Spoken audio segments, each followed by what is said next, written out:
Hello again, and welcome back to Apocalypse Series, and this is Chapter 3, which is all about energy. My favorite type of energy, if you know me, probably know this, is solar power.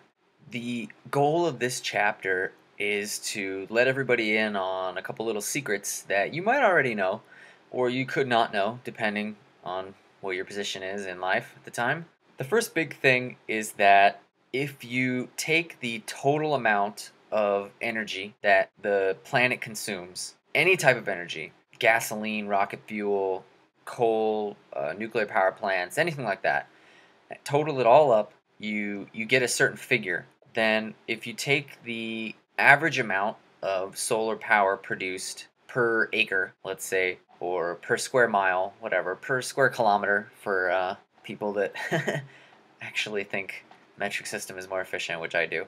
If you take all that and you do a little bit of unit conversion and whatnot, you'll come up with a number for square miles that will produce a certain amount of power. If you take into account the fact that solar power plants are most efficient in areas of heavy sunlight, which are closest to the equator, what you can do is find the lowest population density areas that are closest to the equator, which more likely than not are dry deserts where it's very difficult to get water or any kind of life out there anyway. So building a whole bunch of solar power plants there isn't really going to hurt anybody or any animals or wildlife or anything like that in the first place. But if you take all that into account, you'll figure out that at the very most, all the Earth's energy consumption can be completely produced by just, at the most, this is an overestimation, using 2% of the Earth's dry deserts for solar power. Hopefully, that statement shocked the hell out of you because people in this country are almost completely dependent on petroleum, coal, and other sources of energy like that. And it should shock you a lot to figure out that that amount of power can be produced just with solar power. I'm not the kind of person that likes to put all my eggs in one basket.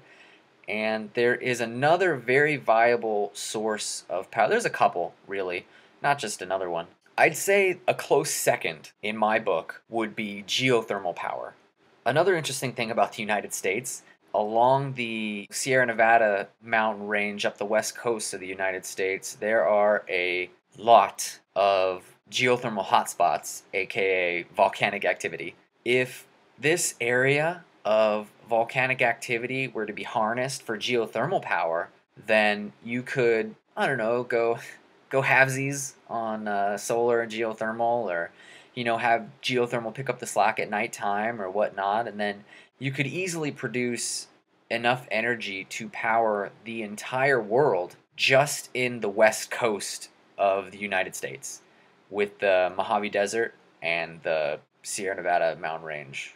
And hopefully that shocks a lot of you because, and I know I said that once already, but it should still be pretty shocking that just one small corner of the world, our corner of the world, can produce such vast amounts of energy. And that doesn't even count in other forms of energy like wind. There's a whole lot of wind all over the place. That could be factored in there, a couple percents added on to that. My point of this whole discussion is that being a country that is as developed as ours is, still being so dependent on fossil fuels, not only, I mean, it's good in a way that a lot of our electricity in this country comes from coal that's mined in this country, I believe. I'm pretty sure now we're getting that from another country too, but anyway, it could all be coming from here.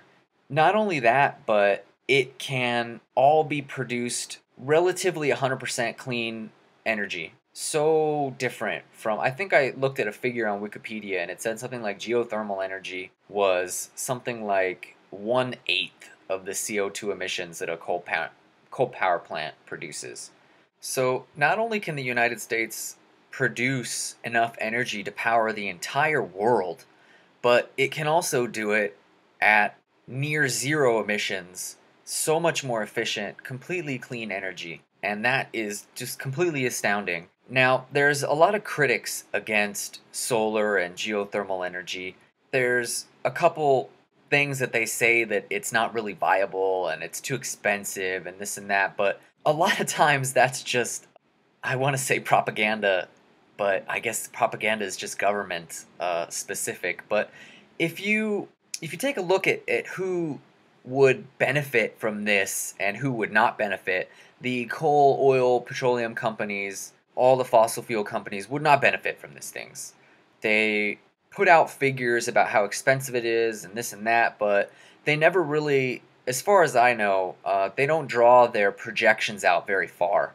And if you think about it this way, if the United States was producing 100% of the energy for the entire world, we were doing it at 100% clean using half solar or half geothermal energy, then yes, that would be very, very expensive to build initially. But if you think about it this way, you don't have to truck in coal, you don't have to pipe in oil. It's energy that's always going to be there. You don't have to, if you build it in the right place, you don't have to transport the fuel. The sunlight hits it no matter what. Well, obviously clouds at nighttime, but I'll get to that. And the geothermal draws power from the radioactive decay of the earth. So that's always going to be there. That's not going to go anywhere. You pull it right from the ground. I guess now I'd like to get into another part of the argument after I've covered that one, is that how can the United States power the entire world because of, the whole ocean thing and other random stuff separating us? Well, for one, it would be quite easy for us to transmit enough power, at the very least, to all of North America, so the United States and Canada, and all of South America. We just truck our wires down there and plug them up, and at the very least, we'd be able to sell to this continent. One method of continuous power generation, if you were going to just use solar, just 100% solar, is to figure out a way to connect up the continents together.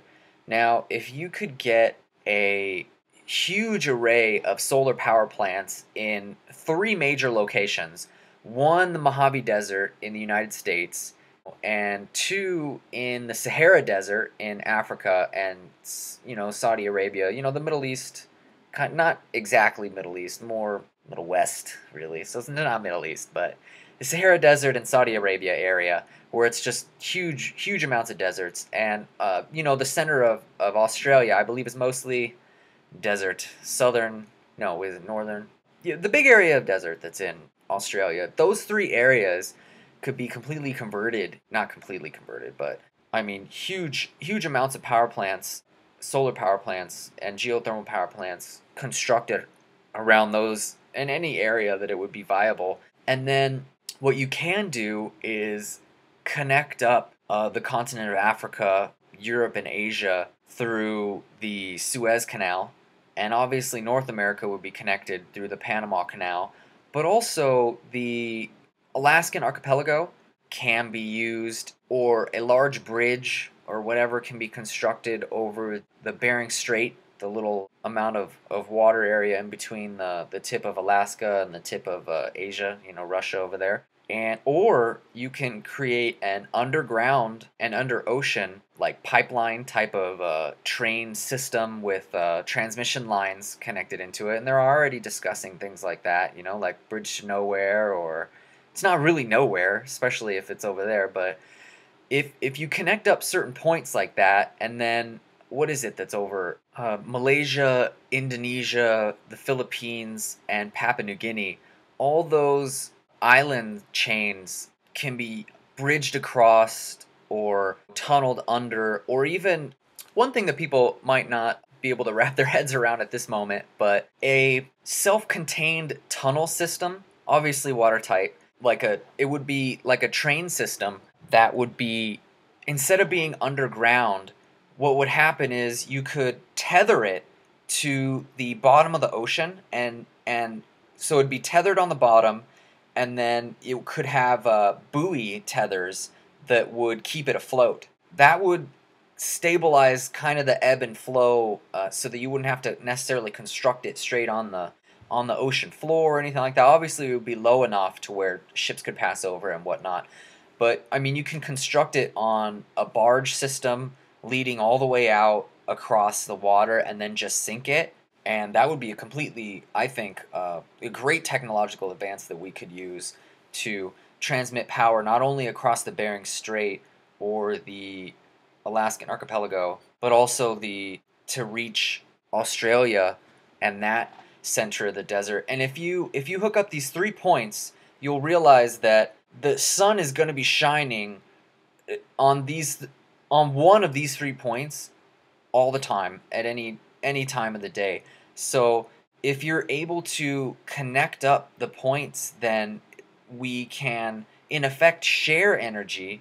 Obviously, whoever used it would have to, they'd have a little meter just like on the side of your house that they'd be like, oh, you owe us this much energy, and then we go look at your meter, oh, you owe us this much energy. Oh, it probably will cancel out, or whoever uses more energy or whatnot, then you can just balance it out by constructing geothermal power plants, and then so any energy that you would use over the amount that they would take, then you can just produce that yourself. So you basically just even it all out, so you don't have to worry about any of that.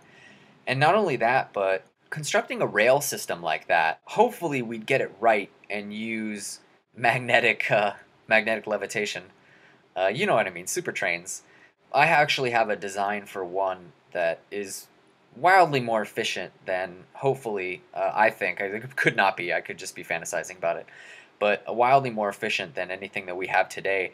And if a train system like that were in place, then we wouldn't need to use things like airplanes and jet fuel and whatnot. We can have a completely 100% rail system, all fueled by electricity. So achieving energy independence would allow us not only to achieve energy independence, but it would also allow us to increase the amount of travel and the travel speed and whatnot that we'd be able to reach at that point. Not only that, but if you think about it this way, one benefit to creating a lot of solar power plants out in the Sahara Desert, just for one, is I believe they have a problem with large sandstorms out there. If you add two things together that are kind of, I don't want to say lame on their own, but this huge amount of sand with the huge amount of salt water that you'd probably need as a heat sink for all the solar power plants, you'd probably be able to create a pretty awesome freaking year-round resort, beach resort around these solar power plants and their heat sink of the little lake that you'd probably end up creating in the middle of the Sahara Desert. That would be pretty cool. So you'd create a tourist hotspot, you'd be able to connect up the continents, and you'd have 100% clean energy. It all just sounds like a bonus to me, and hopefully this gets people to be pretty hopeful.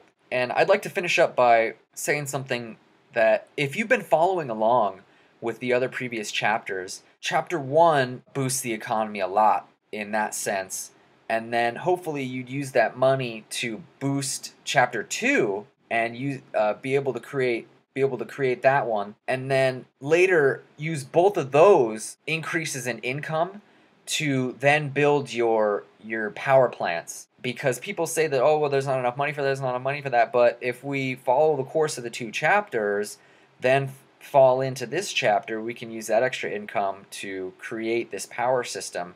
And then once it's created, just use all three of those towards the economy. And that's going to be coming up soon in those chapters. So